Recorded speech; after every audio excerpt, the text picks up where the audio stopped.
On today's show, the Raptors crush the Cavs, Durant doesn't want to be an all-star captain, and Rodney Hood hates your foe. Andre Drummond, Steven Adams, and LeVar Ball all compete for Worst of the Week honors. And we go oop crazy in this week's Top 10 Plays. It's Friday, January 12th. The starter starts now!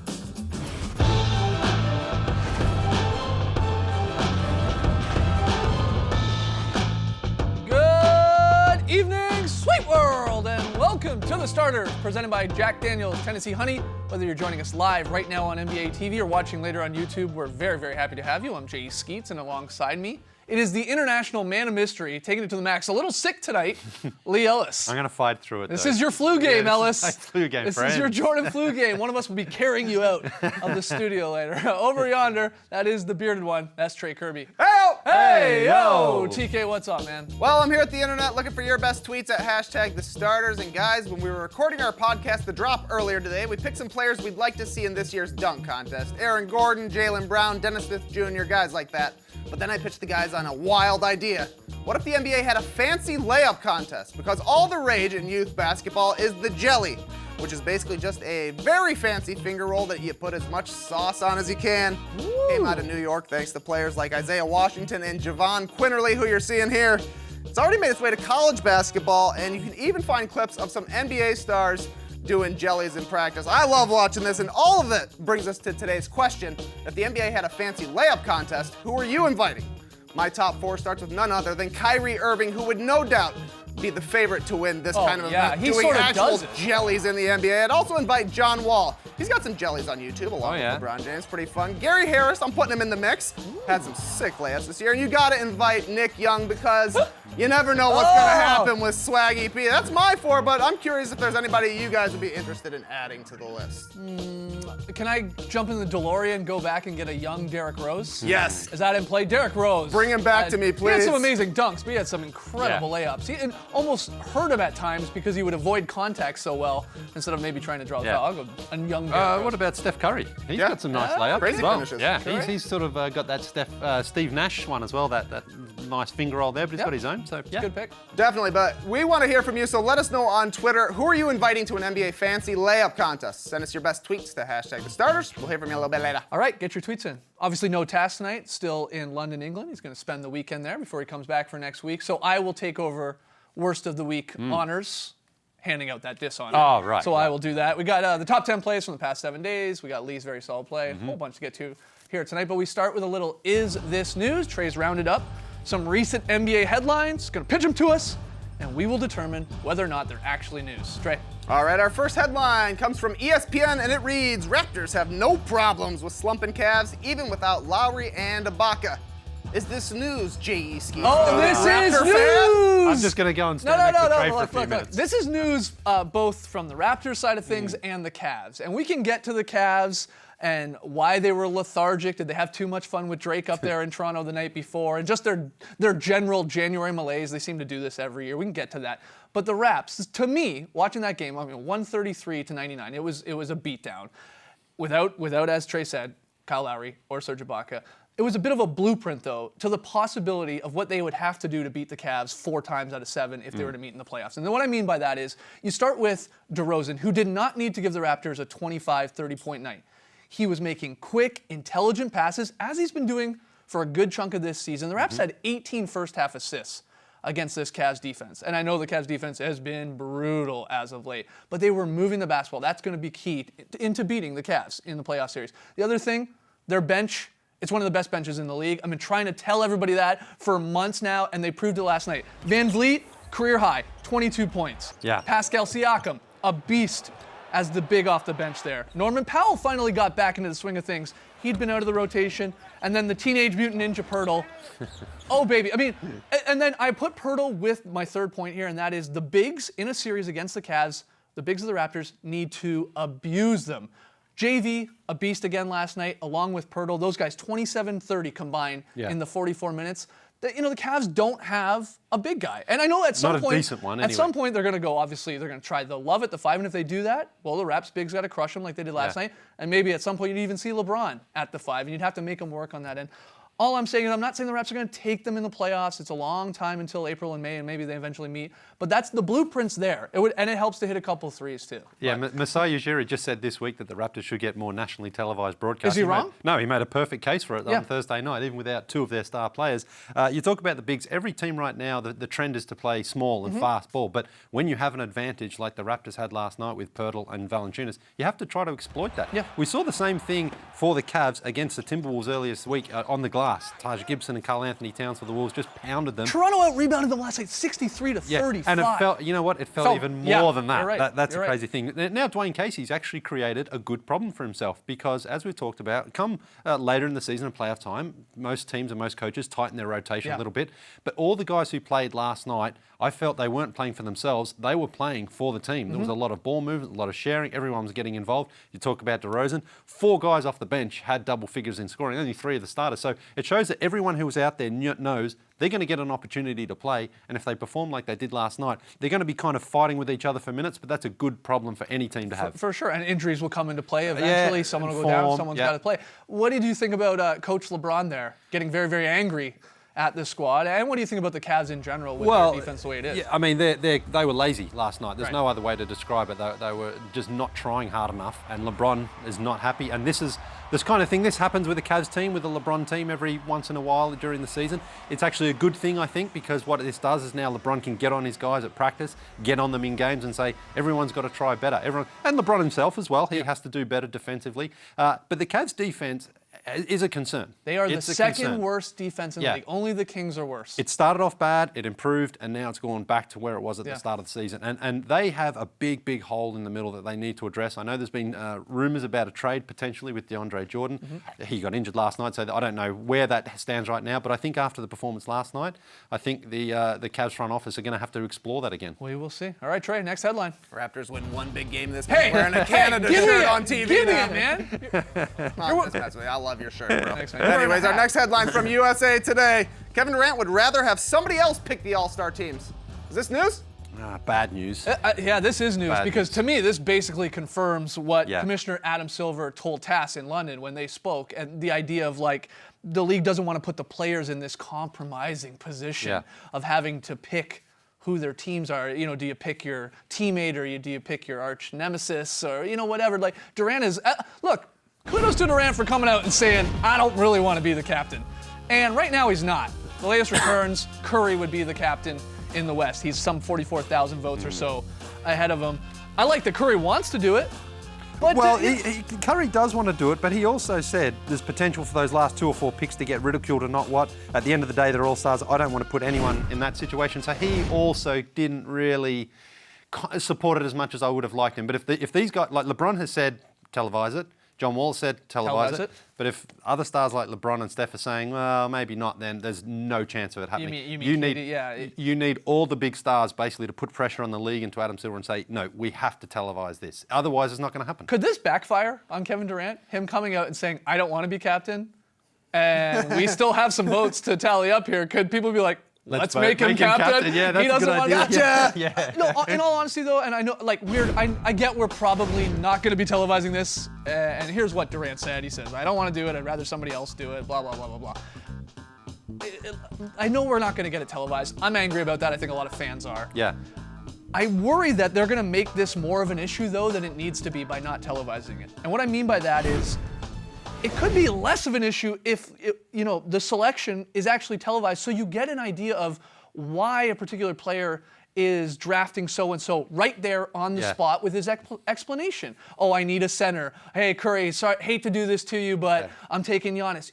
Instead, what's going to happen is we're just going to have these teams, and then reporters are going to say, hey, LeBron, hey, Curry, whoever the captains are, well, who'd you pick? Yeah. Who'd you pick? Why isn't Durant on your team if that were to happen?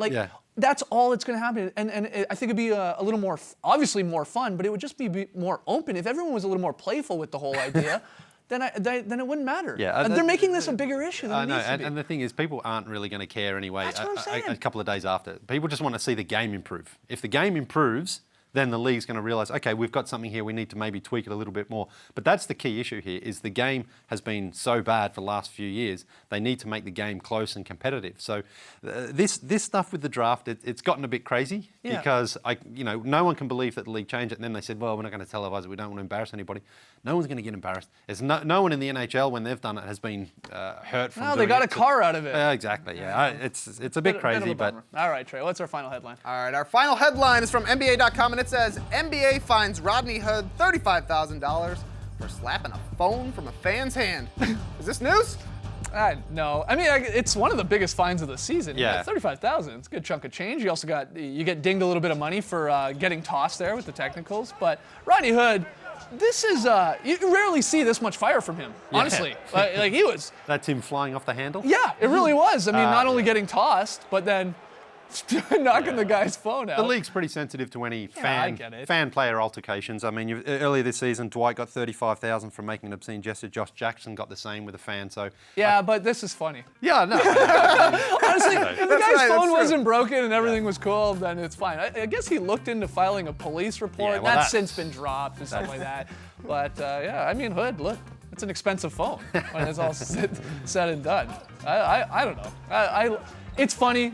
You can't go doing that, I get that. No. And I will say, like, the fan didn't even stand up and was, like, putting it right in his face. Yeah, but he was trying to get Rodney Hood. The thing is, we haven't seen that footage that he was recording. That's the key here. That guy should have put that up on YouTube. That's the key. Yeah. It's like the Zapruder film. You really got to Exactly. see it from his angle. Yeah. Maybe Hood was like, no, don't do that. Yeah. He kept going. Who knows? All right, we got to take a break. When we come back, we will hand out the worst of the week. Andre Drummond and his shush is in the running. Don't go anywhere.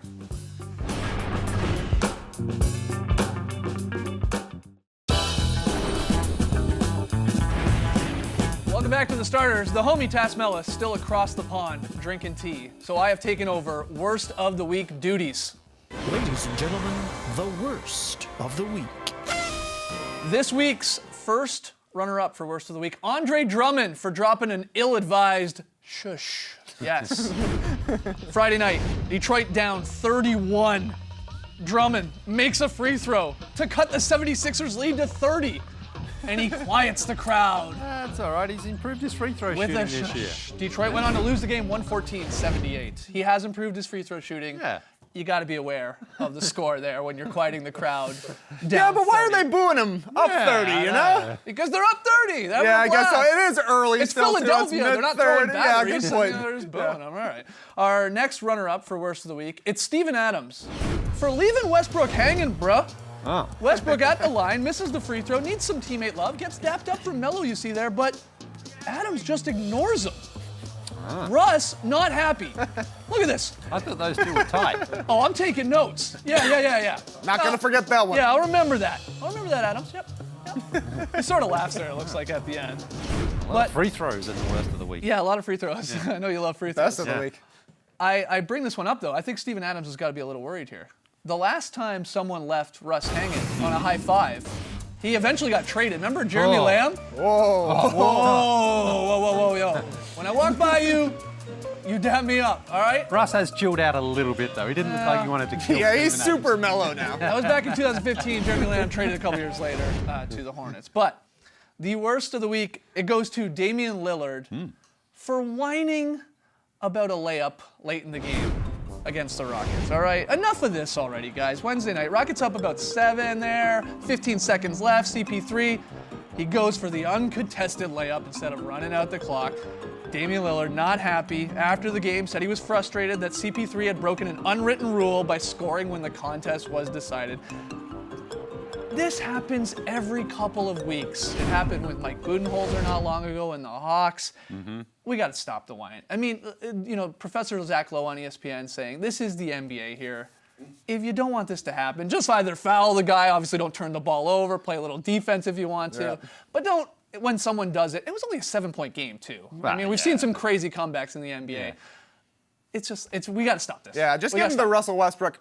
Oh, yeah. Yeah. Gotcha. I'll remember that. I'll Exactly. remember that. That's right, Trey. That's the way to go about it. Mark it down for the next time you play. That's exactly right. You're going to have the Rockets and Blazers again. Just file it away. A little mental note.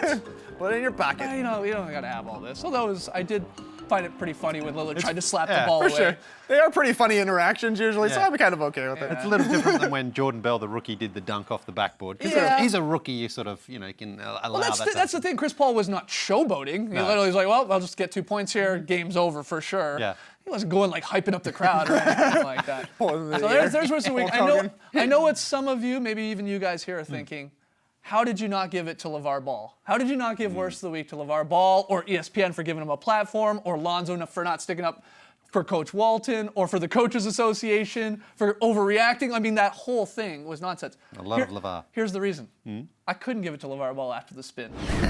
The spin? Couldn't do it. The spin was too good. You don't see a man end an interview with a straight up spin. That's rare. Ah, yeah. And then it gave us this of Lee spinning in Vegas. We got LeVar in Lithuania, and it was a spin-off. I think LeVar and I have to have a spin-off at the All-Star Week. Yeah, this would be major ratings. The LeVar Lee spinoff. Wow. Okay, we gotta make that happen. We gotta have a fancy layup contest and then a spin-off between LeVar and Lee. All right, The up next. alternate All-Star weekend. Should be fun. Hosted by the starters. That's right. When we come back, the best top 10 in sports. Don't go anywhere.